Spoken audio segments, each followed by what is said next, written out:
Hi, we are back. This is the Small Print podcast that airs every other week on Monday at 1:30 Central Standard Time. Today, as always, you're joined by myself, Elise, who blogs at Roulette Reader, and Dawn, who blogs at Bang Bang Book Blog.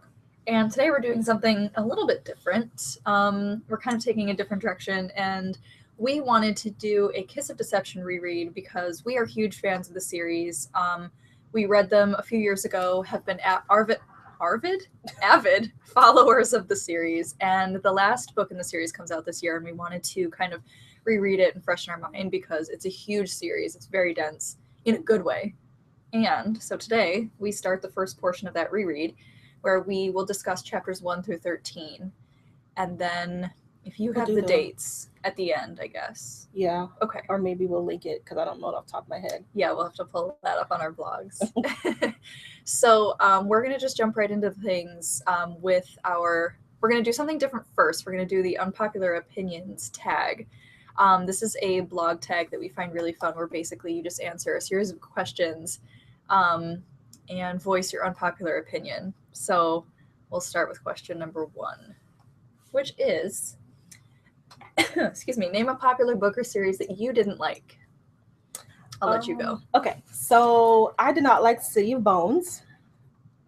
I did like the Infernal Devices, and I read the Infernal Devices first, and then because I thought I was being fancy by starting with the prequel, and then I went to City of Bones, and I found it to be horrible. I only got through the first book and a half, but it's just... I'm surprised you made it that far. Yeah, I was listening to it. So I was like, oh, maybe book 1 is just bad. Sure. And then book 2, it was just hackneyed and just all the tropes. And when Clary or when Jace decided that he wanted to date Clary, I was like, I'm done with this. I can't. So I also have a Cassandra Clare. I have only attempted to really read her Infernal Devices series, and so that's on my list. And then, of course, I have to say Kiera Cass's books. I didn't say that one because I actually liked book 1 and 2. But yes, and I agree with you there. But the last 2 books that I read, The Air and what was the last? The One. Yeah. They were just so bad that I think it just ruined the entire... Like, I don't even recommend the series anymore. Oh, no. Okay. Yeah, like, because I know how it ends, and it's just bad. So, a lot of people like that. Well, I guess that's the reason for the tag. Yep. For sure. All right, question 2. Popular book series that everyone seemed to hate, but you liked. So I'll let you go first. For this one, I have a non-YA answer. That is the Jane Austen Book Club. They made a movie of it, so maybe you're familiar with the movie. But on Goodreads, it currently has a 3.04 rating. Oh, no. And I personally absolutely loved that book. So I have no idea where they were coming from with that one. So that's my answer for that.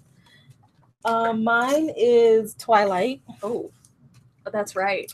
But in my own defense, so I've only been a YA librarian for 3 years.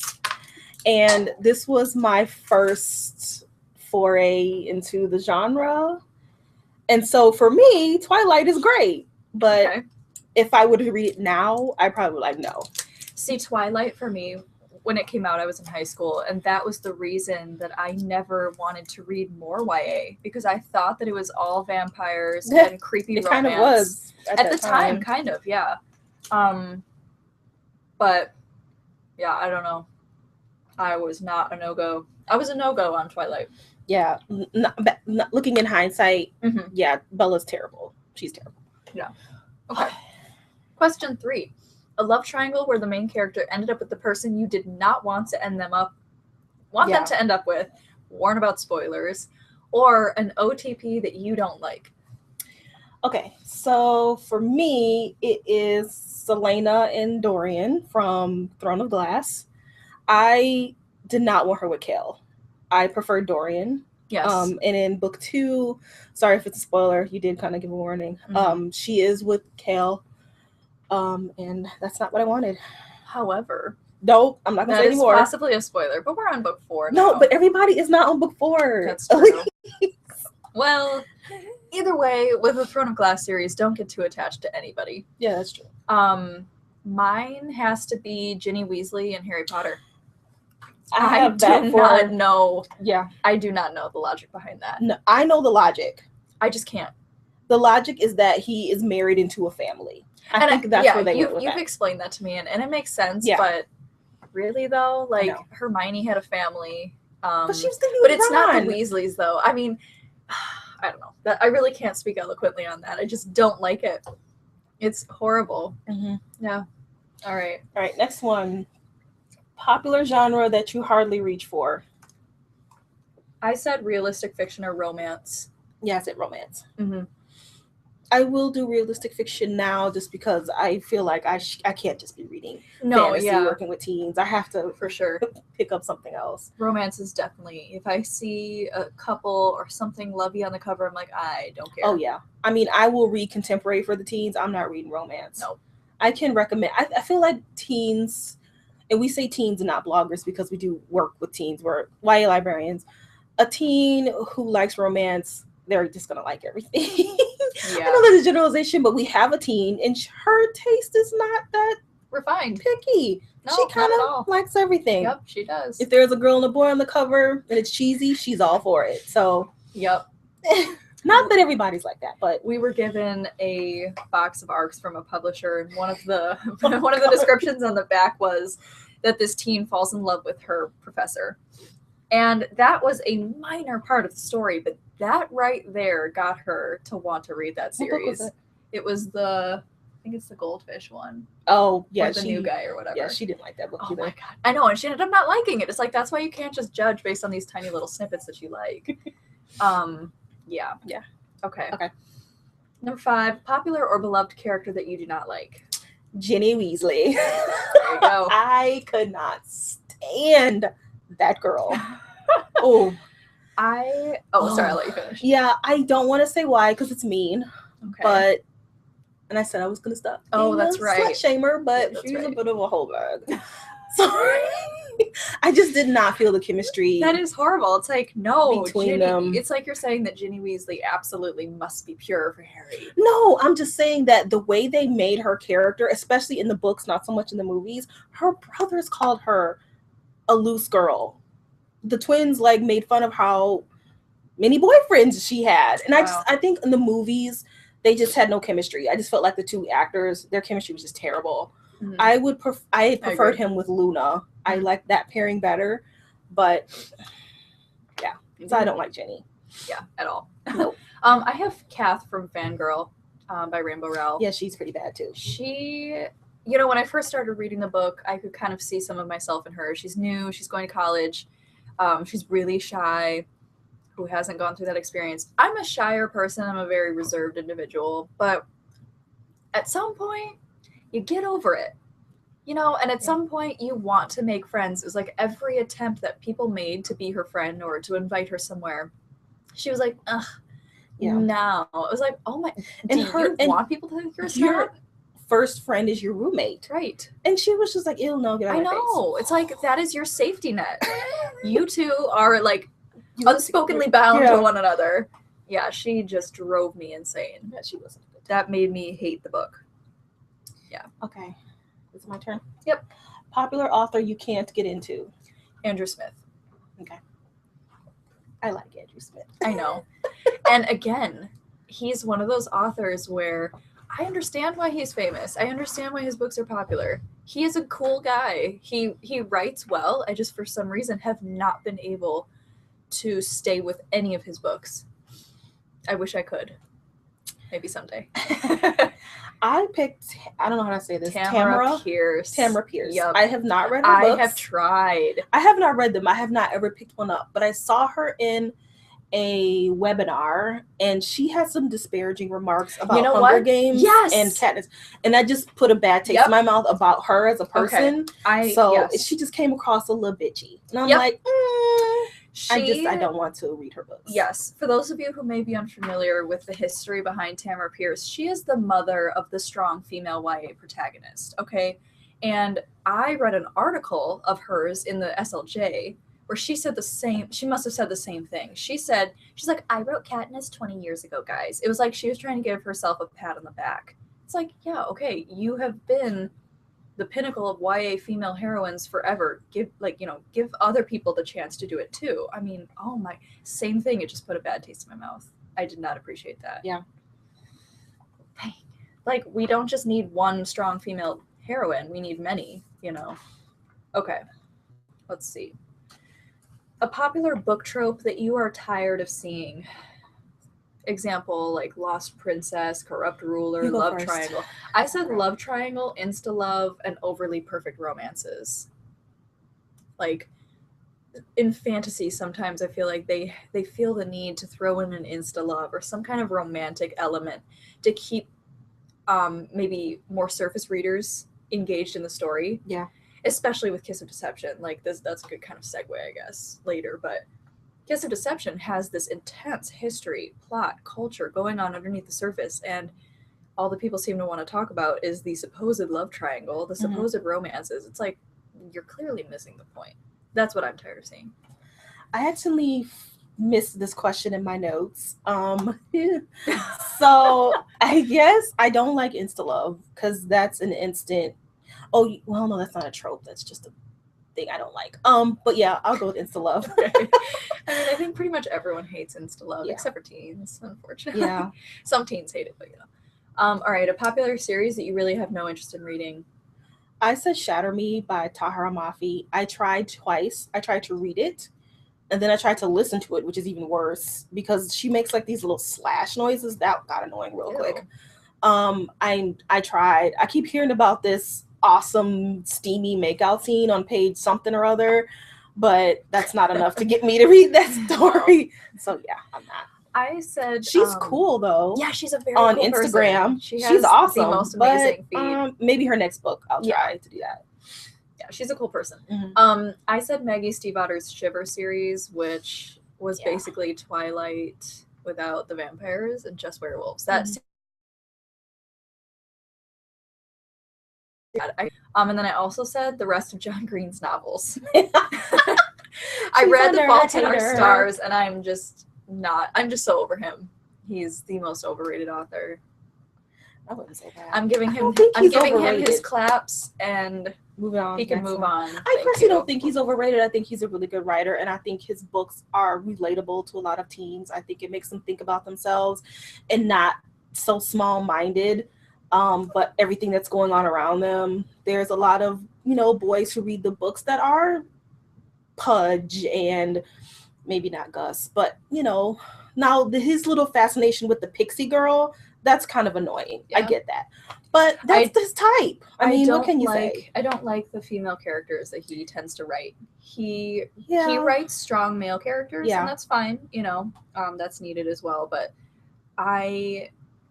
I'm glad that I read The Fault in Our Stars first because I really like that book. It's a great book for many, many reasons that I won't get into. But, and I loved that. I cannot think of her name, the heroine in that story, the protagonist. Hazel, thank you, sorry. I liked Hazel, but then I tried reading Paper Towns. I tried reading a couple others, and I'm like, oh, no. Yeah, I agree. His female characters are not great. They're not that strong. They're not great. So, all right. And the movie TV show better than the book? Again, I have a non-YA one for this. The Count of Monte Cristo. I got flack on that for this when I wrote that. Somebody commented and was like, the movie is not the same as the book. I was like, is that how they typed it? That's literally how they typed it. Like claw hands at the keyboard. It was like, oh my God, dude, this is an Unpopular Opinions post. Calm down. So yeah, that has to be my answer. I love that movie so much. It's so vivid, and I have like GIFs and pictures in my blog, so yeah. I chose Nick and Nora's Infinite Playlist. I saw the movie at least 7 times, and then I just read the book this year. Oh God, that book is terrible. Oh and maybe it's because I didn't read the book. If I read the book first, I'm like, oh my God, this is so different. Wow. It's basically a different book. It's like their adventure is totally different. Not totally different, but some of the major elements are not the same. Okay. So if you have not seen or read either, I encourage you to watch the movie because it's great. It's a cult classic. I love it. It's a The good book, movie. not so much. All right, that's the last question and the unpopular opinions tag. If you would like to do it, you can go to either of our blogs and just search that title, Unpopular Opinions, and do it yourself. It's a tag started by somebody else. I don't know off the top of my head who started it, but what was that? What it was that? Chair. Sorry. Okay, Yeah. so we are now going to go into our Kiss of Deception reread, and we are doing chapters 1 to 13 today, and on February 15th we are doing chapters 14 to 27, and then every 2 weeks it'll be more chapters. If you want to know the full schedule, you could go to either one of our blogs, Bang Bang Book Blog or roulettereader.wordpress. So we wanted to do a reread of this because this is one of my favorite series of all time. And like you said, I think a lot of people sort of missed it. Yeah. There's a lot going on in this book, and even as I reread the first 13 chapters, I missed a lot. So we're just going to go through chapter by chapter and discuss. The reason I love this book is because it reminds me, I mean, I really can't even compare it to anything. It's just, there's something in every sentence. There is a clue to the larger picture in just about every sentence. And now that I'm rereading it, I almost find it overwhelming. Like, I was trying to go over the last bits of my notes last night, and I'm like, I don't even know where to start. And this is only the first 13 chapters of the first book, you know, and there's a reason that I can't really remember a lot of what I read in here because it's so much. So I found that just incredible that after reading it again, it was like, wow. So okay, so let's start with the opening Last Testament of Godrel. Godrel is a person. When I first read this book, I thought it was like a Bible or something. I was just about to say, I feel like we're in church. Let's open to the First Testament of Godrel, please. And what we think, we're still not quite sure, but we think that Godrel is telling a story to her grandchild, but she's talking about the grandchild's mother. Hopefully that made sense. So she's talking about essentially her daughter. I'm still not quite sure if Morgan's... We're not positive on that one. She's talking to Morgan, and she's talking about Morgan's mother. Yeah. We don't know if Godrel is Morgan's mother or... We think it's her grandmother because in the second paragraph, Godrel says, "My own grandmother told me stories to fill me because there was nothing more." So it kind of, the fact that she's recalling her own grandmother doing it means that she's a grandmother doing it to her granddaughter, in my opinion. That's kind of a context clue there, I think, that gives us some timeline. Yeah. And if you are one of those people, because I know a lot of people said they just kind of skipped this stuff, the Morgan text and the Venda, that's like 75% of the story that you just skipped. Yeah. So you should read those, guys. Not in terms of pages, but in terms of content. Yeah. Like, again, clues, you know, both to where the story is taking place and what is happening. Yeah. This is not just a girl running away from a marriage. Yeah. You know what I mean? This is so much more. It is. Okay, so let's go to chapter 1, and this is where we meet Leah, and she is the first daughter of Morgan, and you will get to learn what Morgan is as you keep reading, or who Morgan was as you keep reading. And she has a gift, and once again, you will, as you keep reading, you will get more into what her gift is, because she doesn't feel like she has it yet. Right. I personally think that she's had it all along, and that's one reason why her mother lost her gift. Because there is I think it's in the first chapter or second chapter, there's a scene when Leah is like, she would like crawl up into this alcove or something on the ceiling of her castle or wherever she lives, and look at the stars, and she said to myself, if I could just touch the stars, then I would know. And remember, her mom was like, "Know what, my child?" And Leah put her hand to her chest, and she felt something. Oh, see, I didn't even catch that. That's what we're saying, people. There's stuff all through this book. Okay. Yeah. I mean, where did that power go? If it left her mom, it wasn't just hanging around. It must have gone into her. It was just chilling in the cafeteria. Just getting some just snacks. hanging out. Okay. So, I think it mentions that Leah is a Sierra. I'm probably butchering that. Shall you define that? And a Sierra is someone who can basically see into the future. I mean, that's how you kind of, the easiest way to explain it. Mhm. She can see what's going to happen and she can lead people. So she's very important. A Sierra is very, very, very important to this world. Mhm. And keep in mind, if this is your first time reading this book through, take note of Leah's real name, and that Leah is her nickname. Her real name is Jezzalia. That will come back. And she's of the House of Morrigan, which I don't know what prompted me to do this, but I Googled Morrigan.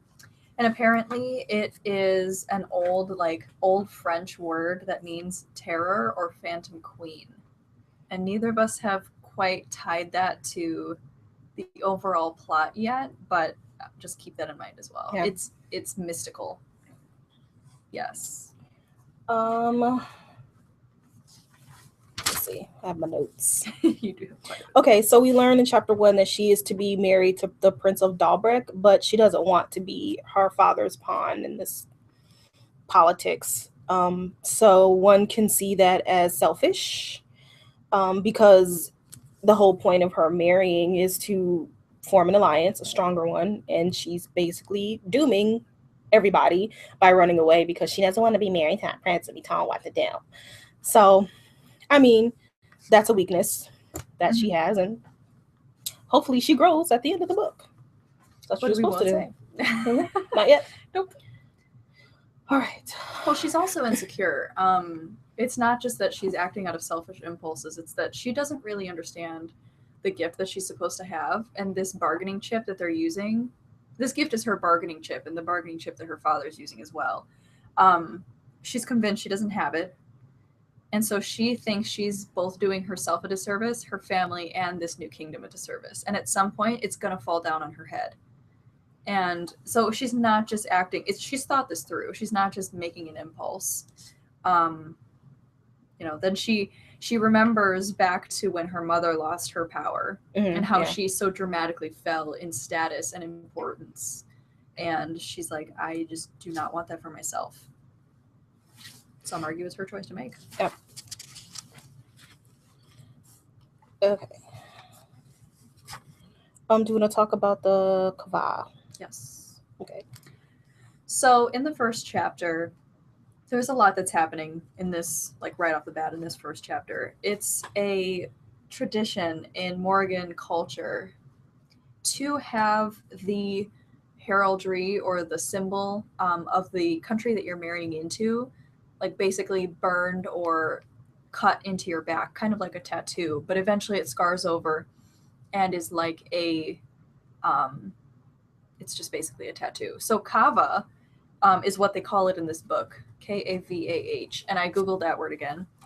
And it is the Jewish word for to burn. So I thought that was very interesting how she's sort of starting to pull different cultural influences right into this new culture within her book.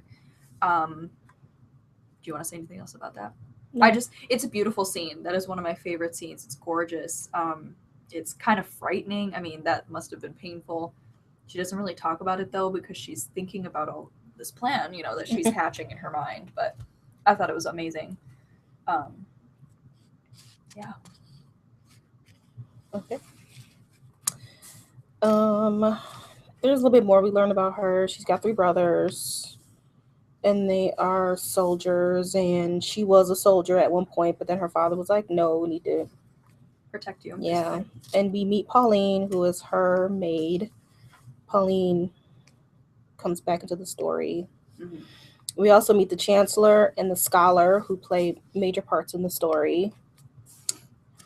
All right. And then it ends with the Morgan Book of Holy Text, Volume 3. And this is Morrigan, the land of Morrigan. This is their Bible. It's their history. Mm-hmm. Yeah. So,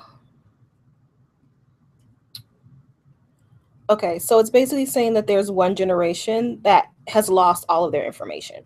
So there's 20 years of nothing, and we are to find out what that 20 years of nothing was. It's probably very important. Somebody probably destroyed it on purpose, and we have to figure out who that was and why.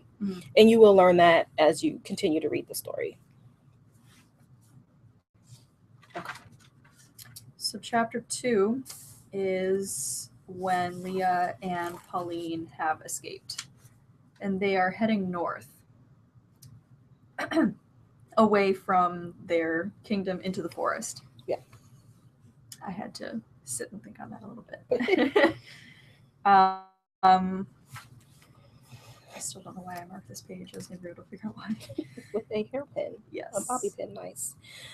We learn in this chapter what the importance of the alliance between Dalbreck and Morgan is, and it's basically, they're basically band together to hold back the barbarians who are coming across into their territory.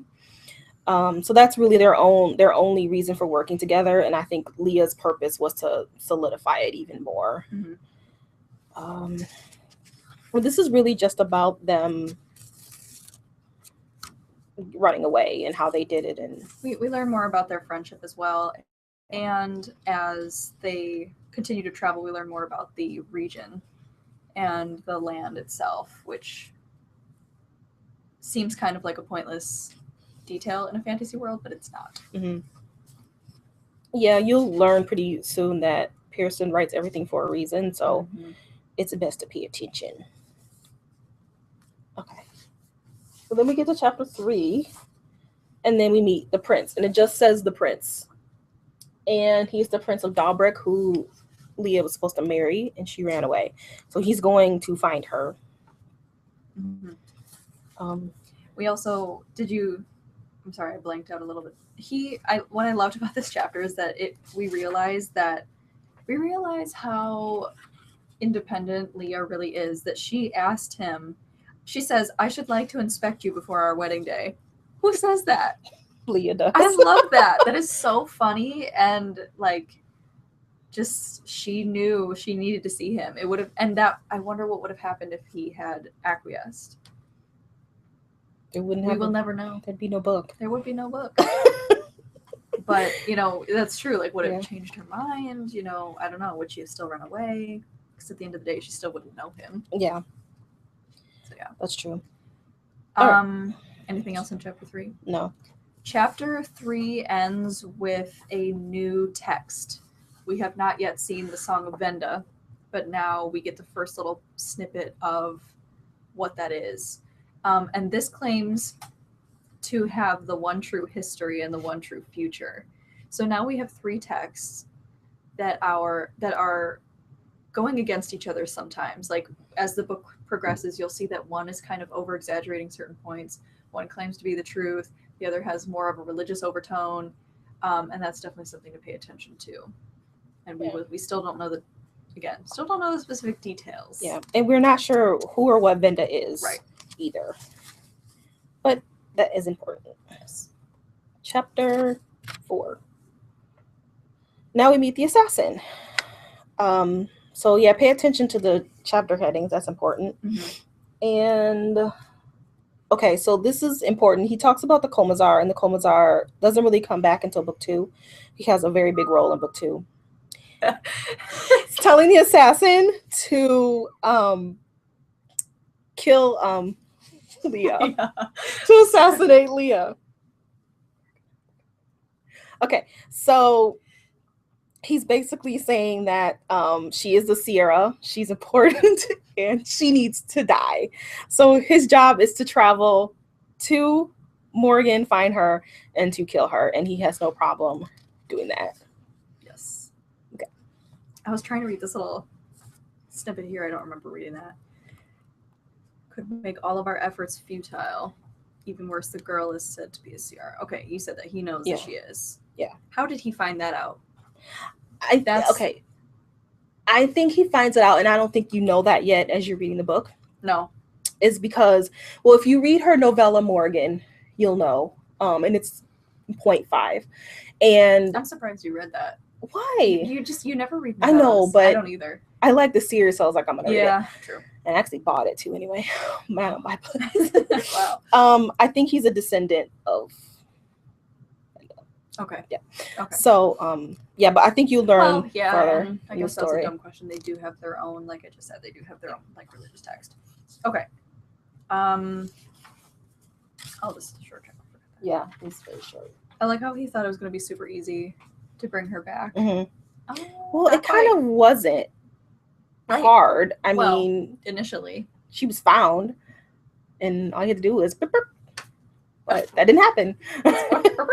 Yeah, basically. So Okay. now, chapter 5, and then it begins with the Morgan Book of Holy Text, volume 4. Yeah, so before it was volume 3, so it has been rewritten, probably by some nefarious people. And is there anything important in this one? They thought themselves a step lower than God.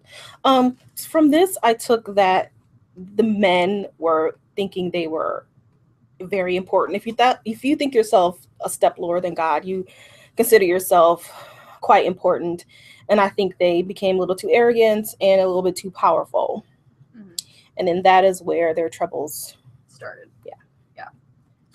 Chapter 5, Pauline and Leah make it to Terabin and begin to start their new life there, essentially. Yeah, it's very picturesque Yes. town. So in this chapter, we meet Birdie, Gwyneth, and Enzo. I think Gwyneth is going to be important. I do too. I think Enzo probably will too. I'm not quite sure how. Yeah, Yeah. but even by the end of this book, Gwyneth, you don't really know, but you know that something's up with her. Yeah. I think she's going to be featured in the last book here. Yeah. We meet new cities. A new culture is kind of being introduced as well, which I always find fascinating. Mm-hmm. Yeah.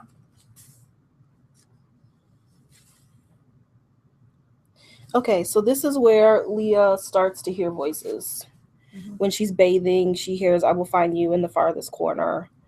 And she thinks that she's just hearing people singing, but it's her gift. She just doesn't realize her gift is starting to make an appearance, at least to her. It's probably already been there, but she just didn't know it. Okay, chapter 6. This is Pauline and Leah talking. And then we meet Michael as Pauline's boyfriend, and she's waiting for him to come back to find her. Yeah. We haven't figured out who this voice is, correct? Not yet. Not even in the second book? I think I know who it is. We talked about this. I do not remember. Well, yeah, I'll get to that in a second. Okay. So what else happens in this chapter? Is this where she is? Are they working in the... Not quite. No. They're entering the inn to try to get work. Yeah. And Birdie is like, how could you possibly help?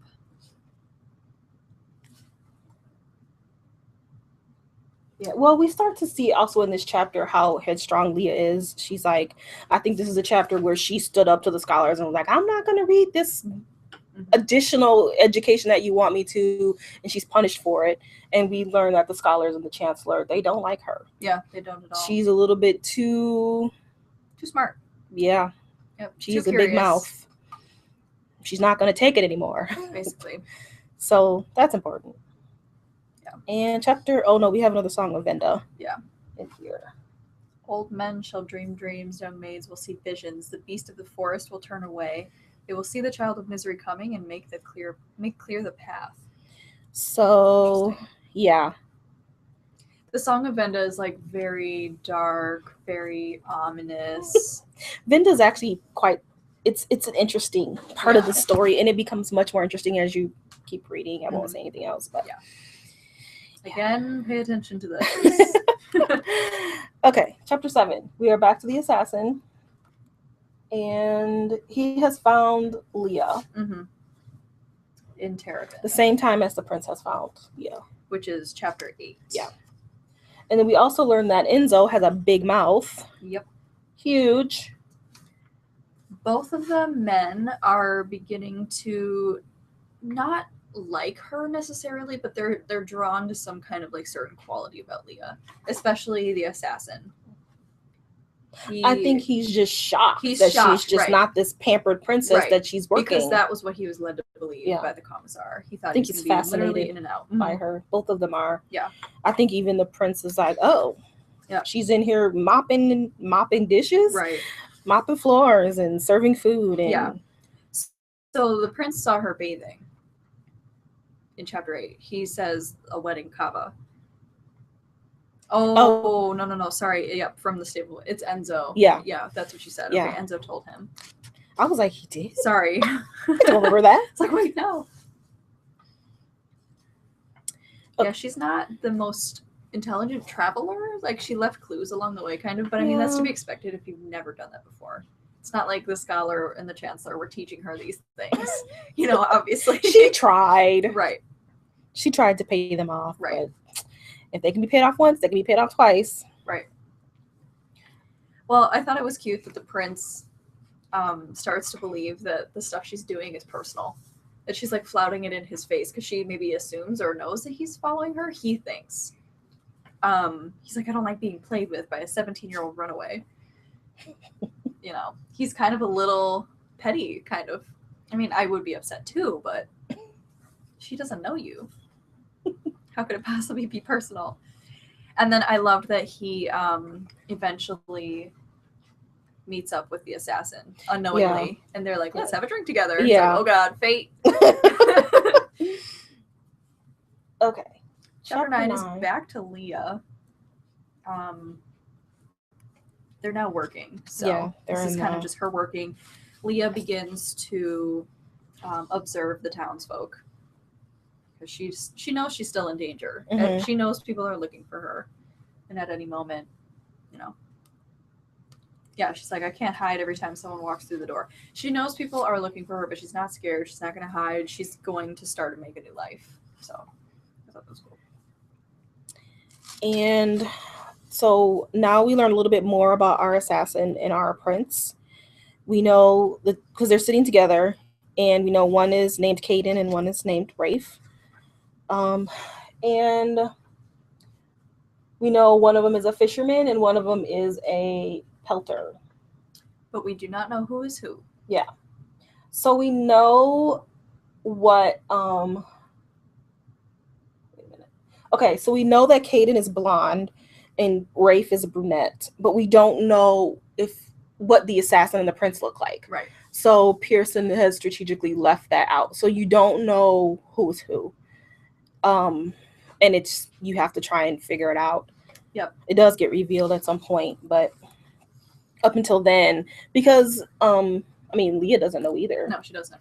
Mm-mm. So we kind of discover along with her. Yeah.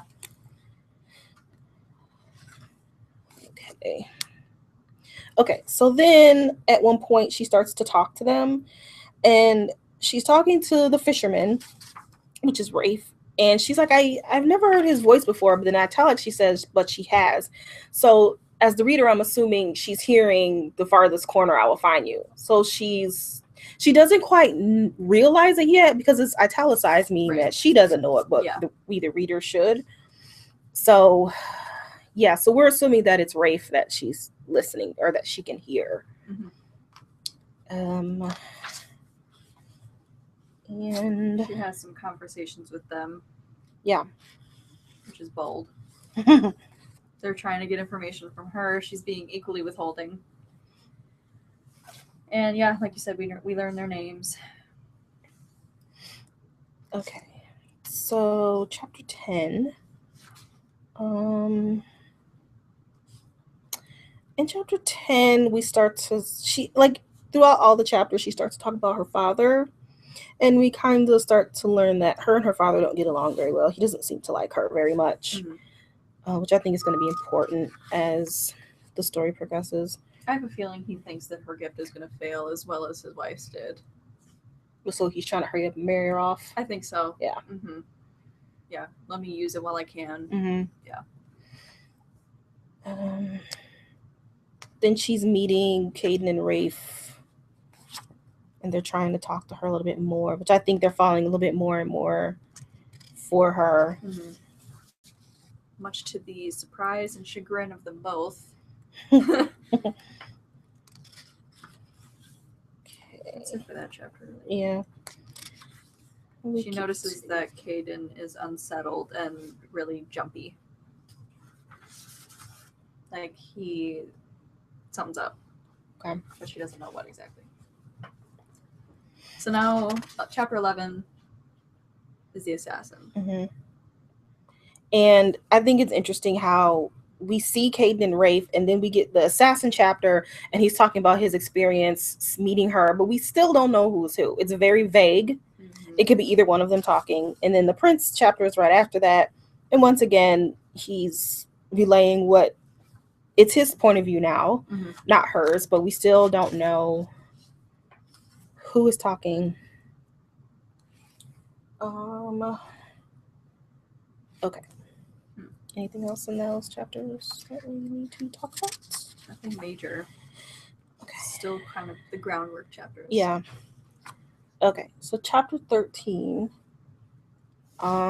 they go to Devil's Canyon as an errand for Birdie, and we get to know a little bit more about. I think is this when we get to know more about Gwyneth and Pauline, honestly. Yeah, that's at the end though. Yeah. But Gwyneth has a. Wait a minute. Let's go back a little bit. Yeah.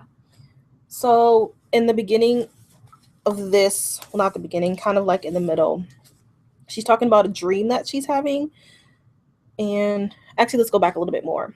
And this is something that I did not catch the first time I read it at page 100. Well, not for you. I don't know what page it is for you. Pauline is like, do you remember that miscreant soldier that comes in after Caden and Rafe? And Leah's like, no, I was in the kitchen. That miscreant soldier comes back. Mm-hmm. So as you are reading that, keep that in mind. He does come back. Yeah. And I did not catch that the first time I read this book. Okay.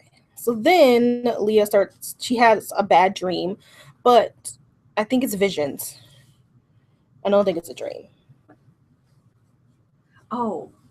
She's like, Caden and Rafe certainly linger. Oh. His name was Rafe. Oh. Like, what? Elise likes to find typos and arcs. I have the arc in my hand, so yeah. It's like ancient history here, guys. So yeah, she's talking about these dreams, but they're really visions that she's having. I think it's Rafe she's talking about, but I think it's a little vague. Because she says I favor one over the other. She doesn't say which one, but maybe she does, and I just didn't understand. I don't know. But I think it might be Rafe that she's talking about. So she's seeing him in the deep forest, walls of crumbling ruins, eyes crackling and fan of flames. Mm-hmm. So we don't know what book she sees all this in. Is it in the first book or the second book or maybe the third book? I don't know. Mm-hmm. Maybe all three of them. Not quite sure where she's seeing him. And then Gwyneth. Oh, so another thing that I noticed on the next page is how Leah is describing Caden's horse, and she describes him as a dragon, like he looks like a dragon or in the lineage of a dragon. And I'll come back to that in a second as we keep going, but just keep that in mind. Anything else about that? Yeah. No. And then I think we meet. We start talking about Michael quite a bit in this chapter. I like the story she told about they painted their houses different colors so that the soldiers coming back will know what house to go to. And we learned a little bit more about Michael. Mm-hmm. She's sad. Did we say that he's Pauline's boyfriend? I think love? we did. Yeah. Okay. And then they go to pick up Gwyneth, and some little girl comes out, and that's all. She's just like, bye, Miss Gwyneth, or thank you, Miss Gwyneth. I can't wait to show Mama. And then that's it. Gwyneth is very private. She doesn't really talk much. But we have this mystery girl that's not there by accident. That's going to come back. I can't remember how, but yeah. I think I remember, but whatever. Yeah, I remember. Okay. It's a spoiler, though. Okay. Okay. Then the chapter finishes with Pauline getting very sick. And she says, Pauline and I both knew it wasn't her morning meal that made her sick. Bum, bum, bum. Pauline is PG, as they said on Grease last night. You're PG. Oh my god. Yep, she's a with child, people. Okay, so then it ends with the Song of Venda again, and then it says, and this is extremely important because this is now Yes, it is. theory time. So from the seed of the thief, the dragon will rise, which means somebody's son or daughter of the thief is the dragon. Yep. The dragon is the villain that we Or have is not it? met yet. Or is it? The gluttonous one feeding on the blood of babes, drinking the tears of mothers. Sounds kind of villainous to me. It does. But again, Song of Venda is very dark, and we were talking earlier about how didn't we mention that they seem to be the one who did you say they were like telling, well, I said earlier they were telling the one truth. You know, how truthful do we feel like the Song of Venda and their representation actually is? Mm-hmm. Do we know yet? I don't think at this point. No. But, you know, later on. Yeah. But yeah, the dragon, and it's odd that two things have been mentioned in this previous chapter. Comparing his horse to the dragon, Mm-hmm. and Pauline's revelation of her pregnancy, and then literally the next sentence is from the seed of the thief. Like, I'm not saying that her baby necessarily is a key in this, but I think it is. Because again, why does Pearson spend so much time in this book, the first half especially, talking about her pregnancy? And is this just an offshoot? No. Knowing this book, no, not at all. And one thing that I like about the series is that there are so many theories that you can come up with. So in your logic, the seed of the thief, well, Pauline didn't necessarily steal. Well, I'm not saying it's hers. Yeah, but I mean, but you could conclude that could be a theory that somebody could have. We don't know anything about Michael, though. Yeah. Oh, that's true. Yeah, and Pauline is innocent. We don't know that. We don't know her ancestors. That's true. So she could be the seed of the seed. Sure. And then there's Michael. We don't know anything about Michael. He could be a thief. We have no idea what he is. He's already stolen a lot from Pauline in terms of emotional connection and that's right. Can't say any more about that. Yeah, we're not gonna talk about that. I forget that this is not anyway. Michael's not a good guy. Yeah. I'll leave it at that.